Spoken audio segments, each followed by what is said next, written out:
So guys, can we have a round of applause for Shan Manickam? Thank you very much, Shan. Thank you, Wayne. Welcome this evening. Thank you. Yeah, so I don't know if the audience is anything like me, but I've had some nightmare experiences with some freight companies overseas in my time, so yeah. So have I. We may have created a few as well. Oh, really? Sorry about that. So, Shan, just tell us a little bit about how you started off and maybe that idea that you gave birth to with a WMS. Yeah. Look, I'd like to tell you that my idea was very tailored and very focused and as exciting as Alex's, but it really wasn't. Back in 2004, I worked for a company that was up for sale, and I tried to put together a management buyout, and I failed. And someone else bought the business, and because I basically jacked up the price for them because I was in competition, I lost my job. At the same time, my girlfriend and I were 6 months pregnant with our first child, and I didn't have a job, and I didn't have 4 investment properties, and I was just about to become a parent. So I went back to some of the people I knew, and I went, you know what? I reckon we might be able to go up in competition against these people, and we'll give it a crack. So we gave it a crack. Yeah, and what came of that? What was the, obviously it's a stressful time, 6 months into a pregnancy. What was going through your thoughts at that time if it didn't work out? Yeah, holy shit. That's all it was, holy shit. Do you know what? For me, it really just, it was that survival sort of mode that I went into. And, I knew we had some good ideas. I knew we had some great connections. So my business partners were well connected. They certainly gave me better connections than I'd ever had before. So from that point of view, I had the backing. We put enough money in the bank for me to live off for about a year. And so really it was just all about pedaling. And was it the connections that mainly contributed to the success, or did that competition work out for you? Do you know what? That was the interesting point. So these guys were all connected to larger multinationals. So they were very well connected into organisations like Mobil, into Caltex, into Shell, into BP. And do you know what? They opened the doors, and these people just loved hearing from us, but they weren't interested in buying from us. No. Okay. So how did you make people interested in buying? So in the meantime, we went out and we canvassed more the SME market, and we found organisations that their growth was stifled, and their growth was stifled because they were trying to be everything to everybody, and they had a great product range, and they had an office up the front, and out the back they had this warehouse, and they had no idea how to run a warehouse. So we went to them and said, you know what, we can take that headache off your hands, and we will let you focus on what you do best, and it's not running a warehouse. And we slowly grew from there. Can you talk a little bit about that management system then, and what went into building that? So we actually invested in a warehouse management system. I'm not a big believer in luck. I certainly haven't seen a lot of it in my life, but I can tell you one very lucky story in business.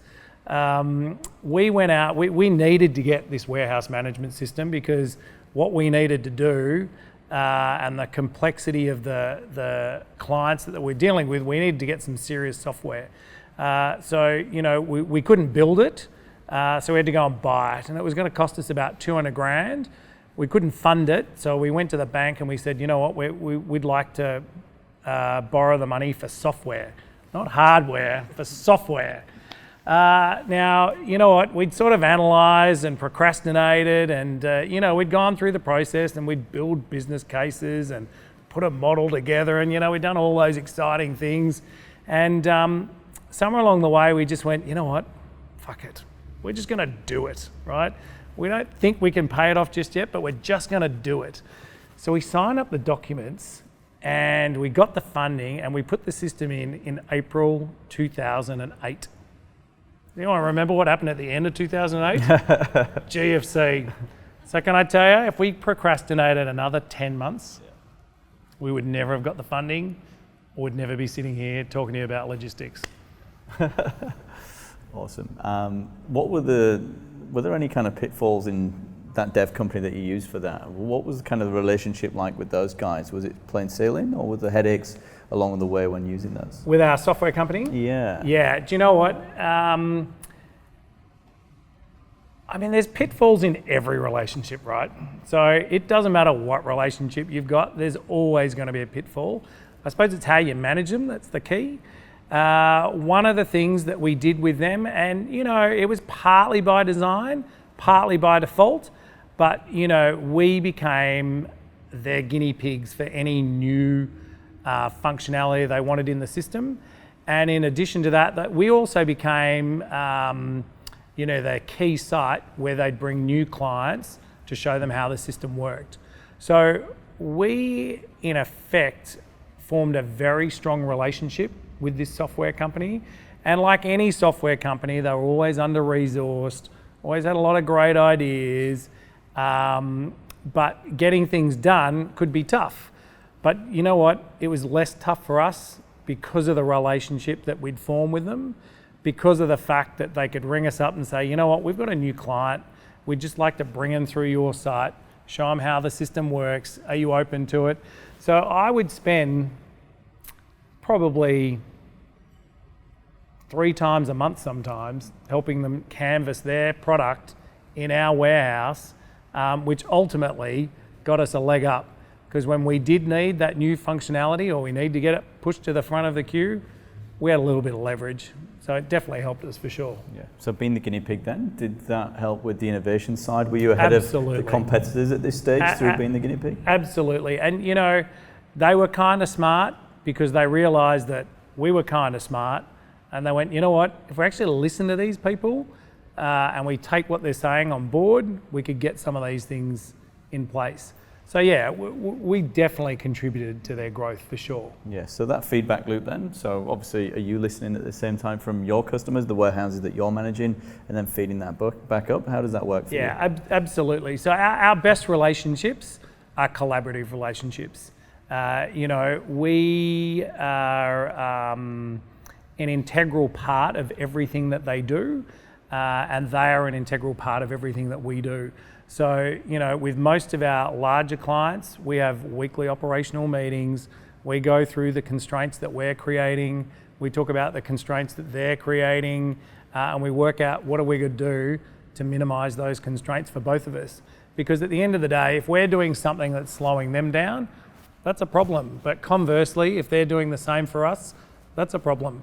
We're just an extension of what they do, or what they used to do in-house.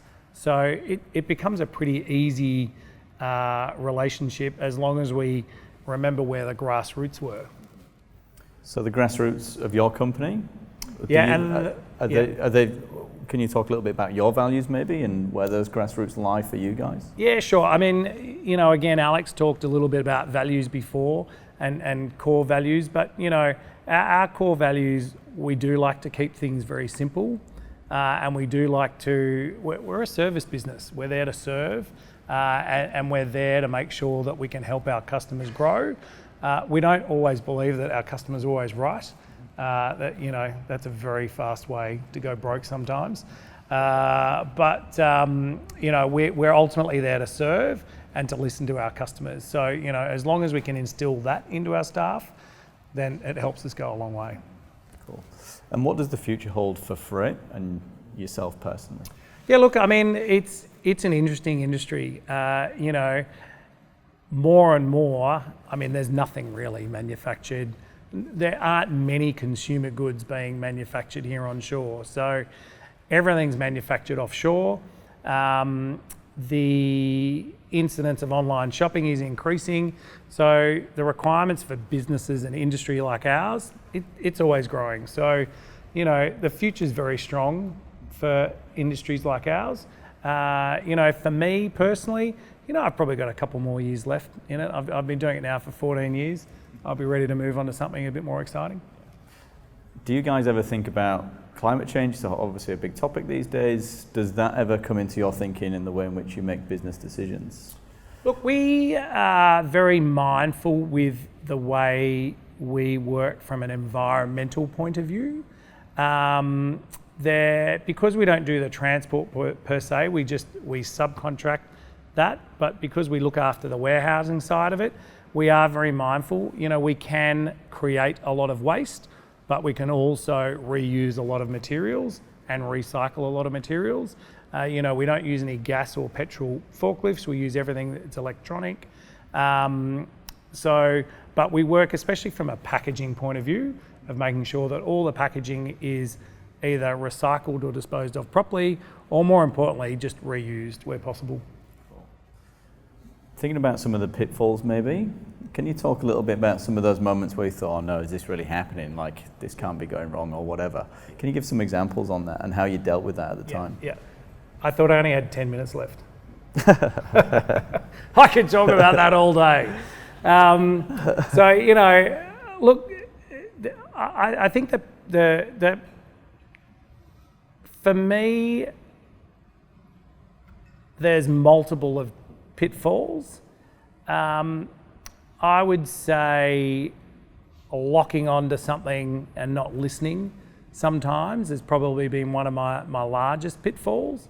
Probably, definitely in the early days, we were chasing the wrong market segment for sure. You know, as I said, we were chasing multinationals who loved to hear about our IP and what we could do and how it could work. And, you know, they loved us coming in and doing all our presentations, and they just took all that IP and then went and gave it to Toll. You know, it was fantastic, you know, case study of what not to do.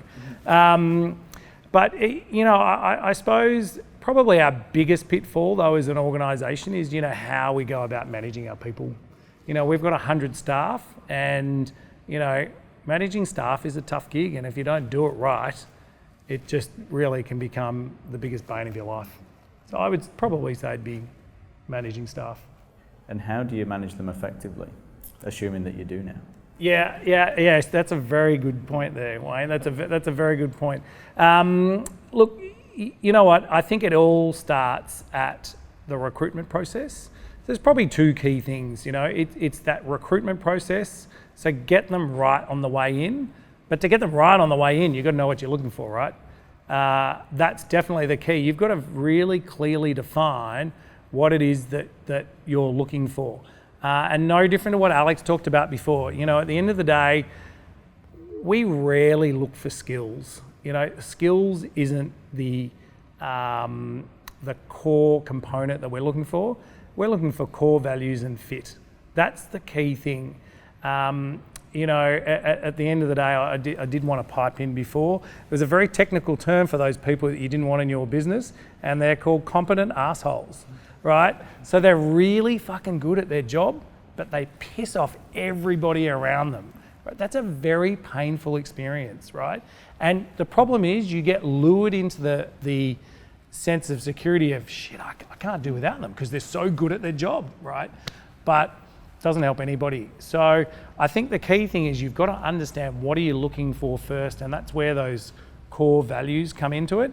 Now, you know, putting together a bunch of core values, that's a piece of cake, right? Like, that's really easy. You get a whiteboard, you get everyone to put up their concepts, you pick the most famous ones or the most regular ones, and you put a few emojis up and bang, you're done, right? That's easy. But the next thing you've got to do is you've got to believe in them and get them instilled so that they're being used on a daily basis to make decisions within your business. And once that happens, it then becomes a lot easier. Yeah, excellent. We talked a little bit before as well about being proud, and Alex being proud of certain things. What is it that makes you proud and your biggest achievement so far? Yeah, look, is that business or personal? Both. Yeah, both.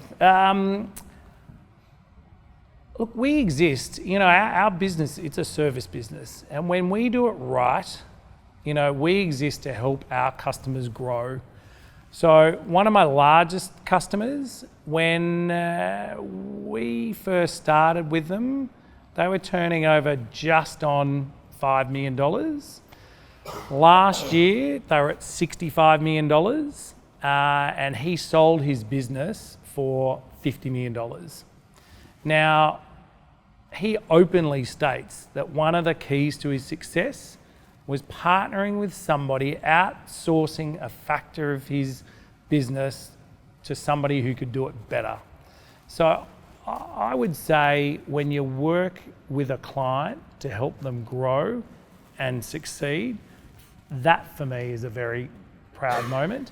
But I would say conversely though, when you can do that genuinely with your staff and get your staff from this level to that level, that's an amazing sense of achievement.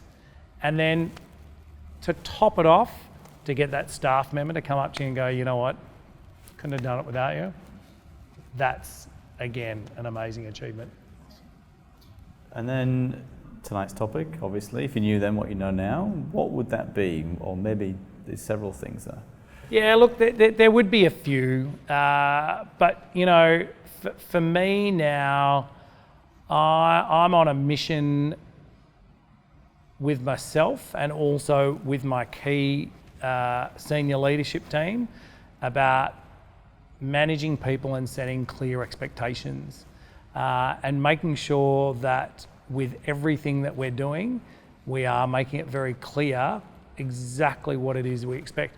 And that extends to customers, it extends to suppliers, it extends to staff, it extends to, you know, the people above you and the people below you.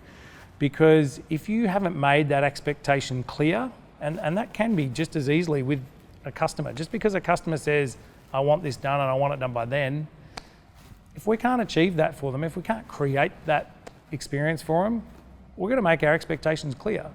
So the hardest thing to do is actually say no. You know, for too long, I was surrounded by a whole lot of people saying, yes, Shan, yes, Shan, yes, Shan. That didn't help. May stroke your ego temporarily, but that didn't help. The best thing that I'm looking for is now those people that go, you know what, it's not going to fly. Not today. Might be able to do it next week, but not today. So I think the key for us is, if I knew how to manage people better back then, I'd be in a different situation now. Awesome. Guys, can we have a round of applause for Shan Manickam? Thank you very much, Shan.